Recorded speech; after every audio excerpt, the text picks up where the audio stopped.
Just Krishna my dear friends, love you all. నాకు చాలా బాధ కలిగించే విషయము, ఎక్కువగా స్పందించాలి అనిపించే విషయం ఏంటో తెలుసా?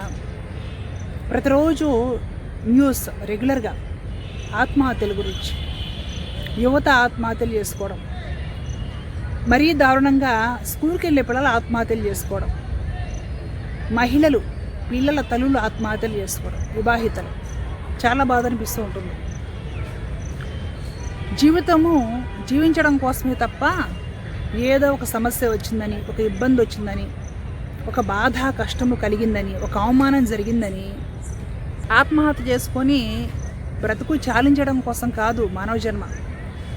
నాకు ఎప్పుడు చెప్పాలనిపించే విషయము, నాకు చాలా బాధ కలిగించి స్పందించాలనిపించే విషయం ఇది. అందుకనే స్పందిస్తూ ఉంటాను ఈ విషయాల గురించి ఎక్కువ. జీవితము మరీ బోరింగ్గా, మరీ రొటీన్గా, యాంత్రికంగా తయారైపోయింది చాలామందికి. ఇది మార్చుకోవాల్సిన విషయం. అందరూ సరిదిద్దుకోలేకపోతే బ్రతకలేం. ఎన్ని సౌకర్యాలున్నా, ఎంత పెద్ద జాబ్ చేసి మీరు ఎంత శాలరీ సంపాదిస్తున్నా, ఎంత డబ్బు మీ దగ్గర ఉన్నా, క్రెడిట్ కార్డులు, డెబిట్ కార్డులు ఇవన్నీ ఉన్నా సరే, జీవితం యాంత్రికంగా తయారయ్యిందంటే కష్టము, బ్రతకడం కష్టమైపోతుంది, బ్రతుకు భారం అయిపోతుంది. అన్ని సౌకర్యాలు ఉన్నా సరే, మన వాళ్ళు అనుకునే వాళ్ళు, మనకి భజన చేసేవాళ్ళు మన చుట్టూ ఉన్నా సరే, గుర్తుపెట్టుకోవాలి, మనకంటూ జీవితంలో ప్రతిరోజు దైనందిత జీవితంలో కొంత స్పేస్ అనేది ఉండాలి. భగవద్గీతలో పరమాత్ముడు చెప్తాడు, భగవద్గీత చదివితే అర్థమవుతుంది. చదివి ఎంతో కొంత దాన్ని కాస్త సూక్ష్మంగా లోతుల్లోకి వెళ్ళి అర్థం చేసుకొని ఆచరణలో పెడితే బ్రతుకులు బాగుంటాయి, అర్థమవుతుంది. జీవితంలో ప్రతిరోజు 24 గంటలు మనకుంటా. 24 గంటల్లో మనకంటూ కొంత స్పేస్ కావాలి. ఆ కొంత స్పేస్లో కాళ్ళారు జాపుకొని అలా పడుకొని సెల్ ఫోన్లు చూసుకోవడానికి, చాటింగ్లు చేసుకోవడానికి కాదు ఆ టైం. మనకంటూ కొంత టైం కేటాయించుకోవాలి. ప్రతిరోజు ఏ రోజు యాంగ్జైటీ లేదా ఈ స్ట్రెస్ పోగొట్టుకోవడానికి ఆ రోజు, అంటే ప్రతిరోజు కూడా కాసేపు మానసికంగా కళ్ళు మూసుకొని ధ్యానం చేయాలి. అలాగే రోజు దైనందిత జీవితంలో ప్రతిరోజు కనీసము అరగంట, హీనపక్షం 15 నిమిషాలైనా సరే వ్యాయామం, కనీసం వాకింగ్ అయినా చేయాలి. అలాగే ఆహారం మీద శ్రద్ధ, ఖచ్చితంగా నాణ్యమైన ఆహారం అంటే పోషకాహార లోపం లేకుండా ఆహారం తీసుకోవాలి. ఈ విషయంలో బాగా రెగ్యులేట్ చేసేది మహిళలు. ఆహారం సరిగ్గా తీసుకోరు. అందరు తినగా మిగిలింది, ఏదో మిగిలిపోతుందిలే అనో, వాళ్ళు తినకుండా వదిలేసి వెళ్ళారనో అవన్నీ తినేస్తూ ఉంటారు. ఈ పెళ్ళైన లేడీస్ వీళ్ళ ఆహారం మీద శ్రద్ధ పెట్టాలి. ఒక మహిళ ఎంత స్ట్రాంగ్గా ఉంటే, ఎంత ఆరోగ్యంగా ఉంటే కుటుంబం అంత స్ట్రాంగ్గా, అంత ఆరోగ్యంగా ఉంటుంది. ఈ ఫార్ములా మర్చిపోతారు మహిళలందరూ కూడా. మహిళలు పోషకాహారం మీద దృష్టి పెట్టాలి ఖచ్చితంగా. రక్తహీనత మహిళల్లో ఎక్కువ ఉంటుంది, నిద్రలేమి మహిళల్లో ఎక్కువ ఉంటుంది, ఒత్తిడి మహిళల్లో ఎక్కువ ఉంటుంది, చిరాకు, అనారోగ్యాలు ఇవన్నీ మహిళల్లో ఎక్కువ ఉంటున్నాయి. పెళ్ళి చిన్న పిల్లలు ఉన్న తల్లులకి ఆత్మహత్య ఆలోచనలు వస్తున్నాయి. అర్థం చేసుకోండి ఎంత దారుణమైన దుస్థితిలో మహిళలు ఉన్నారో. మహిళలు సంపాదిస్తున్నారు, భర్త సంపాదిస్తున్నారు, సగ్గా పిల్లలు స్కూల్కి వెళ్ళి చదువుకొస్తున్నారు. అయినా కూడా వీళ్ళకి స్ట్రెస్, వీళ్ళకి అనారోగ్యం, వీళ్ళకి చిరాకు, అలసట.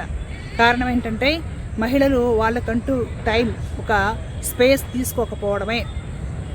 గుర్తుపెట్టుకొని పోషకాహారం తీసుకోవాలి. తాజా కూరగాయలు, ఆకుకూరలు, తాజా పళ్ళు, నీరు, రోజు కాసిన పాలు, ఇలాంటి పోషకాహారం, సమతులన ఆహారం, బ్యాలెన్స్డ్ డైట్ ఏదైతే ఉంటుందో అది మహిళలు ఖచ్చితంగా తీసుకుని తీరాలి. తగినంత నిద్రపోవాలి. ఏదో కాసేపు భగవంతుడిని అర్చించాలి, పూజించాలి. రోజు కాసేపు ఒక 5 నిమిషాలైనా సరే ఏదో ఒక టైంలో కళ్ళు మూసుకొని ధ్యానం చేయండి. స్ట్రెస్ పోతుంది, గుర్తుపెట్టుకోండి. స్ట్రెస్ పోవడం కోసం నేను చెప్తున్నాను. రోజుకు 5-10 నిమిషాలైనా సరే, మీకు టైం లేకపోతే 5-10 నిమిషాలైనా సరే కనీసము బయట రోడ్డు పైన ఇలాంటి ఏదైనా ఒక పార్కో, గ్రౌండో చూసుకొని చక్కగా వాకింగ్ అయినా చేయండి. బయటకు వస్తే ప్రశాంతమైన గాలి, వాతావరణము, వెలుతురులో తిరిగితే స్ట్రెస్ తగ్గుతుంది.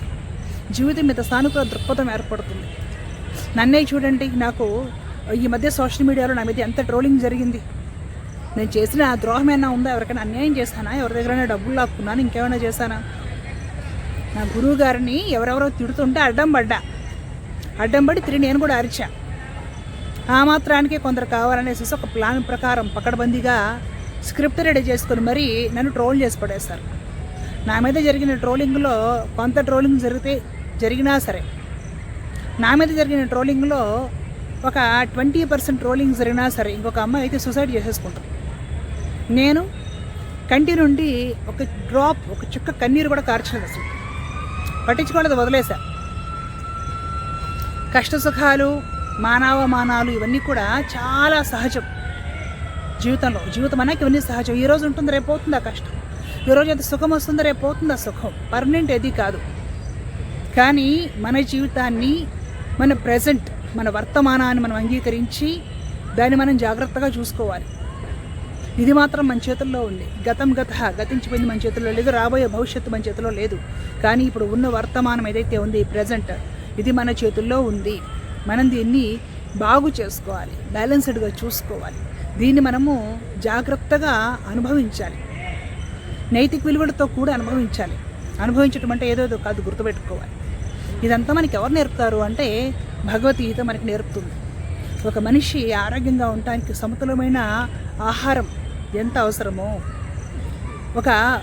ఎంత అవసరమో అంత నిద్ర లేకపోతే ఎంత కష్టమో, ఆ విధంగానే ఒక మనిషి జీవించడం కోసము భగవద్గీత అంత అవసరం. నిన్ను బ్యాలెన్స్డ్గా నీ జీవితంలో నిన్ను నుంచోబెట్టేది భగవద్గీత ఒక్కటి మాత్రమే. భగవద్గీత మాత్రమే నిన్నుగా నిలబెడుతుంది. నీ బ్రతుకు నిన్ను బ్రతకనిస్తుంది. నీ చుట్టూ ఉన్నవాళ్ళు నీ వలన చెడిపోకుండా, పాడైపోకుండా వాళ్ళని ప్రశాంతంగా బ్రతకనిస్తుంది. కాబట్టి భగవద్గీతలో పరమాత్ముడు చెప్పిన విధి విధానాలను చక్కగా పాటించే ప్రయత్నం చేయండి. చక్కగా పాటించండి. సాంప్రదాయ ముసుగులో 24 గంటలు ఇంట్లో కూర్చోవడం తప్పు. అలా అని విదేశాల్లో వాళ్ళలాగా బరితెగించి కట్టుబాట్లు వదిలేసి తిరగడమూ తప్పు.